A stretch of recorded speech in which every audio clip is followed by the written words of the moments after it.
What's going on YouTube? It's Tej back again with another video, and today I'm breaking down winners and losers of the Lions and Rams trade. Matt Stafford headed out to LA. Sean McVay gets his QB, and really excited to see where that offense goes. Meanwhile, Jared Goff and a couple of picks headed out to Detroit. So I'll have the full detail of the trade up on the screen for you right now.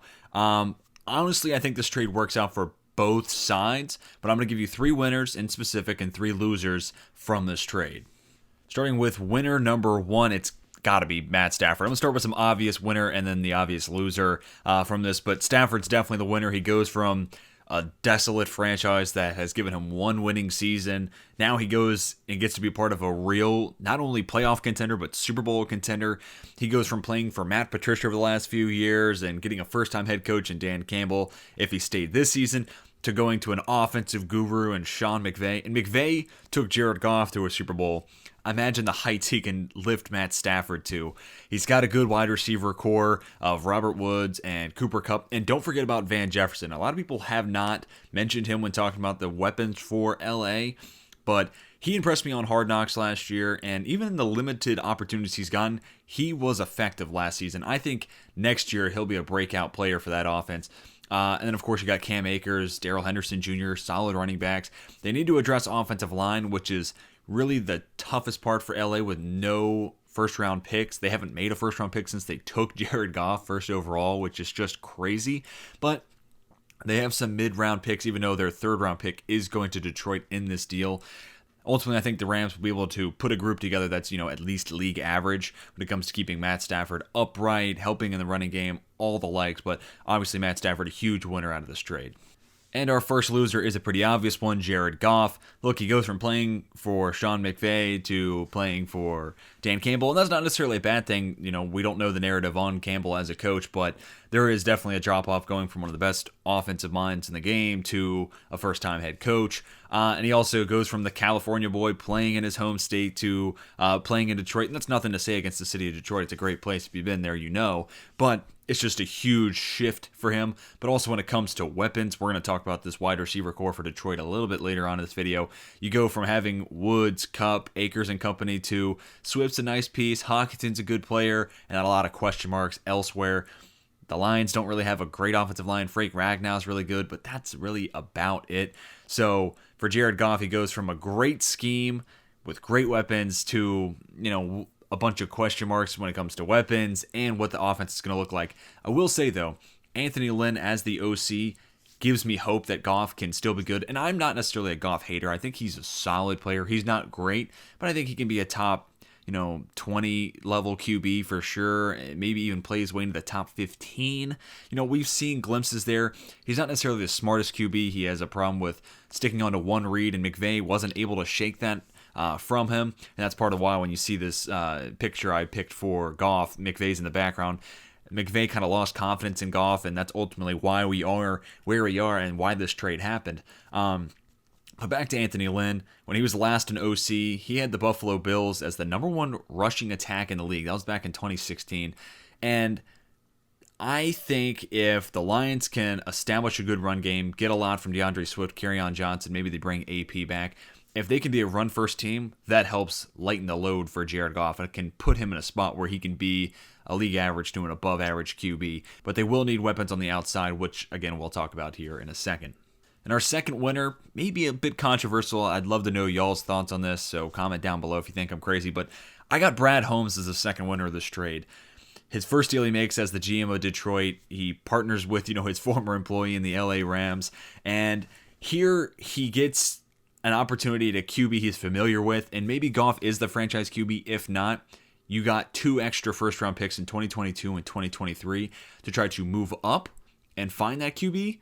Or with your own pick, if this team is not good, get a QB, and then also you have extra first-round picks to build around him. And I get a lot of people's narrative that these picks, if the Rams are good, are going to be meaningless. And if this was basketball, I'd agree with you. In the NBA, you have 30 picks in the first round and about 15 players that feel like first-round talent, and then some people who will surprise you and ultimately develop into it. And then everybody else is just kind of taking shots at the board, seeing what sticks. The NFL, it tends to be 35 to 40 players that are first-round grades, A lot of them carry over into round 2 just because there's only 32 picks, but also because you have, like last year, AJ Terrell, somebody who was a round 2, round 3 guy, goes in the first round, thus pushing a first round talent into the second round. Someone like a Michael Pittman, a DeAndre Swift, something like that. So in the NFL, a first round pick is valuable no matter where it is. Sure, first overall and 32nd overall are vastly different, but first round picks, especially for a team like Detroit who are years away from rebuilding, especially with no Matt Stafford, these 2 picks allow them to lay the foundation. If it works with Goff, great. They can extra pieces around him or on the defensive side. And if it doesn't, you could bundle your pick with these picks to move up and get your franchise QB. Or if you're bad enough, your pick can be the franchise QB, and this could be the franchise left tackle, an extra wide receiver, a QB of the defense at linebacker. This team has a ton of holes, and just getting extra value only helps. And now Brad Holmes has extra first-round capital to make this his team and put his fingerprints on the roster. And I think he's a good hire as a GM, and I trust his judgment moving forward, so I think he's a big winner out of this trade. And our second loser, this is when I promised I would come back to it, the Lions wide receiver core. You know what, if I'm Kenny Golladay, I'm definitely not coming back now. And again, I'm higher on Goff than I guess a lot of people. A lot of people don't think he's very good at all. I think he can be okay. But if I'm Marvin Jones, I'm not coming back. If I'm Kenny Golladay, I'm not coming back. Amendola, maybe if they pay me enough, I guess. But that's just because, I'm in a position, if I'm Amendola, that I'm not going to say no to a job based off where he's at in his career. So maybe the Lions tag Kenny Golladay, and that's what, in my dream world, I would do if I was the Lions. Like if I were Brad Holmes, I'd tag Golladay, draft a receiver at 7, put together a decent enough offense around Jared Goff to see what he can do. But if they don't tag him, I don't see Kenny Golladay coming back on his own will, nor Marvin Jones, maybe Danny Amendola. But if he comes back, it's because they pay him, a pretty penny. And at that point, is that really what you want to be doing with your cap space? Probably not. So this wide receiver core is going to be really depleted. They're going to rely on DeAndre Swift and TJ Hockenson that much more. And with lackluster weapons, Jared Goff is already somebody who's shown an ability to move off of his first read, and he makes bad decisions when it's not open. Those 2 things don't mix well for me. Winner number 3, I got the Carolina Panthers. So if you saw my mock draft I put up on the channel this past week, I had the Lions taking a QB at 7, just like anybody once I heard they were moving on from Stafford. Now they have Goff. I don't think they go QB anymore. Instead, I think Jalen Waddle's in play at 7, or Jamar Chase if he's available. They go playmaker, wide receiver, get a weapon for Goff. And because of that, I had Trey Lance going to Detroit at 7. Now he's available and on the board at 8 to Carolina. Also, it's just one less team that could move up from 7. There were rumors that the Lions would move from 7 maybe to 3 or maybe 4 with Atlanta. But now that's probably off the board. So maybe Carolina has extra leverage and in a position to move up to one of those picks. And with less competition for that pick, they get a better deal. Or the Panthers wait back at 8 and they take Trey Lance, let him sit for a year behind Teddy Bridgewater. And then Matt Rule has his QB of the future. So this move changes the entire draft board, especially for pick number 8 in Carolina. And I really like how this changes their draft strategy once we get to that point in the offseason. And our third and final loser, other QB needy teams. I'm sorry for any Washington football team fans or Indianapolis Colts, San Francisco 49ers. Apparently there were offers and apparently a lot of really enticing ones, especially from Washington, but you couldn't get the job done. And ultimately Stafford's going to a Super Bowl contending team in LA Rams. And the same could have been said. If he ends up in Indianapolis, that's one of the best teams in the AFC. If he ends up in Washington, that's the front runner of the NFC East. If he goes out to San Francisco, that's a Super Bowl caliber team. So ultimately their offers fall short, and now they're picking out from what's left. Ultimately, the biggest prize of them all is Deshaun Watson, which, here's a 3.5 to 4th winner, the Houston Texans. They said they don't want to move on from Watson, which is why I didn't put them on this list as a winner. But if you're getting 2 firsts, a third, and Jared Goff for Matt Stafford, imagine the price tag Deshaun Watson pulls in. It's got to be through the roof. I mean, now we're definitely talking 3 first-round picks, a star player, and then probably another mid-round pick. We're talking like 3 1s, a 2, and then Tua Tagovailoa if it's Miami, or Dre Greenlaw if it's San Francisco, whatever the case may be.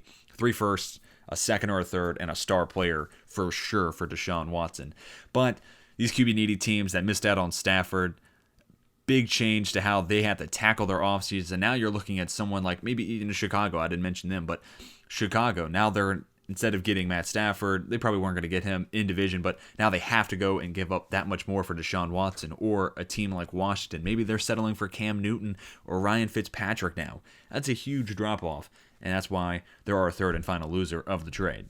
Well, everybody, that's going to do it for the video. I hope you all enjoyed. Let me know down in the comments. Let me know who won this trade in your eyes. Teams, but also specific individuals who ultimately gained the most and who ultimately lost the most, with Matt Stafford headed to LA and a haul of picks and Jared Goff on their way to Detroit. Hope you all enjoyed. Hit the like button if you did. Hit the subscribe button for more content like this and other videos you can look at on my channel. And until next time, my name's Tej, and I'm signing off.